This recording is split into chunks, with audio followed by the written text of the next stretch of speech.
यहाँ विधानसभा आम चुनाव के संबंध में कुछ जरूरी मुद्दे आप लोगों के बीच में रखना चाहता हूं।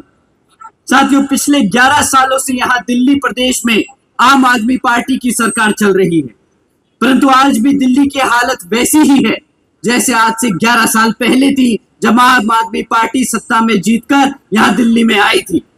आज भी दिल्ली की सड़कों की वही बेकार हालत है जो 11 साल पहले थी। आज भी दिल्ली की हवा में कोई सुधार नहीं आया। आज भी दिल्ली का पानी पीने लायक नहीं है। आज भी दिल्ली की जनता को रोजगार नहीं मिल पाया। साथियों, पर इस बार आप सब वोट डालने से पहले इन जरूरी मुद्दों पे सवाल जरूर कीजिएगा और इनकी जो हवाई चुनावी वादे होते हैं उनकी भी सच्चाई समझने की कोशिश कीजिए। क्या काम किया है केजरीवाल जी की सरकार ने हमारी पढ़ाई यानी शिक्षा के क्षेत्र में, हमारे बच्चों को रोजगार के देने के क्षेत्र में और आपकी अपनी दिल्ली की डेवलपमेंट के लिए। मैं यहाँ बैठे सभी से पूछना चाहूंगा, क्या क्या मिला आप लोगों को, आपके बच्चों को शिक्षा के नाम पे? केजरीवाल जी की सरकार के चलते हुए पिछले 11 सालों में यहाँ इनकी सरकार ने सिर्फ आपकी आंखों में धूल झोंकने के अलावा और कुछ नहीं किया। एक तरफ वर्ल्ड क्लास एजुकेशन देने का नाम वादा करते हैं, कहते हैं नए 20 कॉलेजेस बनाएंगे दिल्ली के प्रदेश में, और दूसरी तरफ 9th में फेल हुए बच्चों को जबरदस्ती ओपन स्कूलिंग बोर्ड में डालने का काम करते हैं।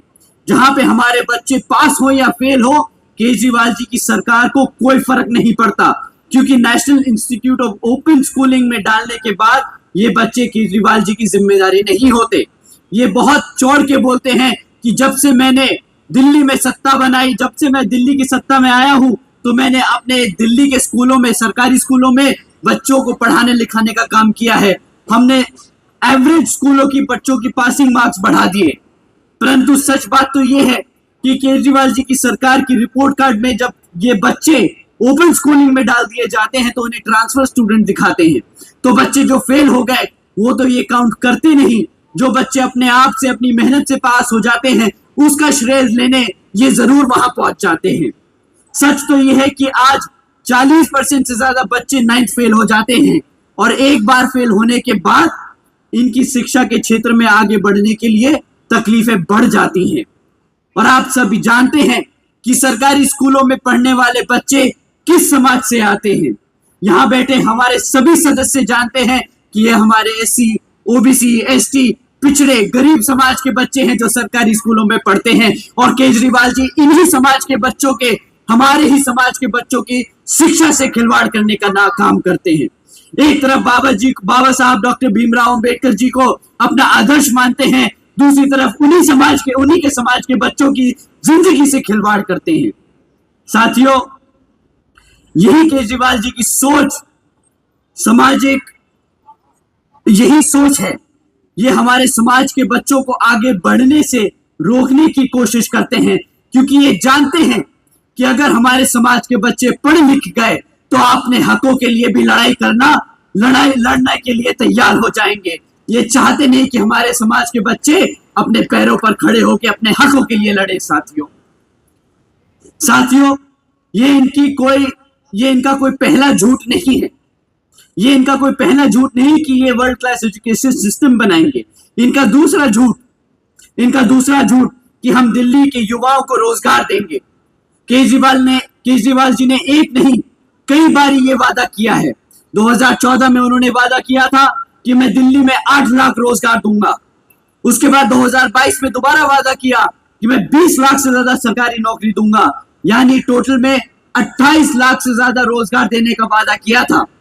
परंतु आज 11 साल बाद भी केजरीवाल जी की सरकार ने मात्र 12,500 नौकरियां दी हैं। मात्र 12,500 नौकरियां। भाई साहब, इनसे अगर कोई पूछे ना कि आपके वादों की पिटारे को खोल के दिखाओ, तो ये तो इतनी लंबी हाँकते हैं जैसे द्रौपदी की साड़ी हो, ये फेंके जाएं और हम लपेटते जाएं। 28 लाख नौकरियां देने का वादा किया था और दिया क्या? 12,500 नौकरियां। ये भी कोई वादा होता है? इसे तो हम धोखा भी नहीं कह सकते। ये तो सामने मुंह पे झूठ बोल के गया आदमी। इतना ही नहीं, बल्कि दिल्ली में जो पहले से सरकारी नौकरियां थी उनका आज इतना बुरा हाल कर दिया भाई साहब ने। आज 40% से ज्यादा वो सरकारी नौकरियों को भी इन्होंने कॉन्ट्रैक्चुअल यानी कच्ची नौकरियां बना दी।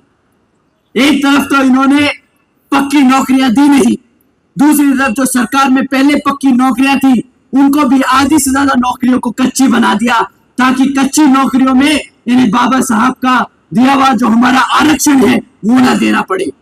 साथियों ने कदम कदम पर हमारे बाबा साहब का दिया हुआ आरक्षण छीनने का काम किया है, चाहे हमारे बच्चों की वो शिक्षा हो, चाहे वो हमारे युवा साथियों के लिए रोजगार हो। पिछले 11 सालों में यहाँ इन्होंने बहुत सारे गीत गाए हैं, इन्होंने बहुत सारे वादे किए कि मैं वर्ल्ड क्लास एजुकेशन, 28 लाख नौकरियां, और मैं दिल्ली को तो सिंगापुर बना दूंगा। ये महासेठ सिंगापुर तो घूम आए और यहाँ पे लोगों को सिंगापुर का सपना भी दिखा दिया, बट आज सिंगापुर के नाम पे क्या मिला हमारे दिल्ली की जनता को? आज दिल्ली में साफ पानी तक नहीं है पीने के लिए। हर साल गर्मी के मौसम में हमारी दिल्ली की जनता को टैंकर माफियाओं के भरोसे जीना पड़ता है। यहाँ दिल्ली में कॉलोनी में टैंकर आएगा तो पानी मिलेगा, नहीं तो पानी नहीं मिलने वाला।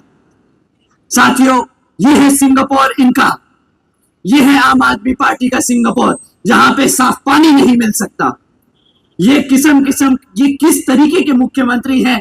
एक तरफ कहते हैं कि मैं सिटी ऑफ लेक्स बना दूंगा, और जब बारिश का मौसम आता है तो पूरी दिल्ली डूब रही होती है। इनका मतलब है कि दिल्ली को डुबा दो तो सिटी ऑफ लेक्स बन जाएगा। साथियों, इनके वादों का कोई सर पैर नहीं। जब भी इलेक्शन आता है तो इन्होंने तो एक नया वादा निकाल के डाल देना है आप लोगों के बीच में, पूरा करे या ना करे कोई इनको जिम्मेदार नहीं ठहराता। जब इनसे हम पक्की सड़कों के लिए बारे में पूछे, साथियों अगर आप इनसे कभी पक्की सड़कों के बारे में पूछेंगे ना तो ये पलट के आपको जवाब देंगे कि जी वो तो एलजी काम नहीं करने देते। इनके पास हर चीज का जवाब है। जब आप इनसे सवाल करेंगे तब ये अपनी जिम्मेदारियों से पल्लू झाड़ने का काम करेंगे। तब ये बोल देंगे कि भाजपा काम नहीं करने देती, केंद्र की सरकार काम नहीं करने देती, एलजी काम नहीं करने देता। आज दिल्ली की जनता को इनसे पूछना होगा कि भाई अगर तुमसे काम नहीं होता है तो सत्ता छोड़ दो, नहीं जरूरत है तुम्हें मुख्यमंत्री या आम आदमी पार्टी को सत्ता में रहने की। इन्होंने तो यह भी वादा किया था कि मैं दिल्ली को वायर फ्री कर दूंगा। इन्होंने ये भी वादा किया था कि मैं यमुना नदी साफ कर दूंगा और आप सबके साथ 5 साल बाद यमुना में डुबकी लगाने जाऊंगा। अगर आज इनको हम यमुना में खड़ा कर देना तो ये बाहर नहीं निकलेंगे, इतनी जहरीली कर दी इन्होंने ये हमारी यमुना। और यमुना के नाम पर कितना पैसा हर साल बजट में डालते हैं, उस पैसे का क्या हिसाब किताब है, आज इन्हें जवाब देना होगा। इस बार इलेक्शन में इन्हें जवाब देना होगा कि इन्होंने कितना पैसा यमुना नदी में साफ करने में लगाया है। साथियों, इन्होंने बहुत पैसा उठाया यमुना साफ करने के लिए, सिंगापुर बनाने के लिए, पक्की सड़कें देने के लिए, हमारे बच्चों की एजुकेशन सिस्टम को सुधारने के लिए, परंतु आज भी एक भी क्षेत्र में इनके पास एक काम नहीं है। बता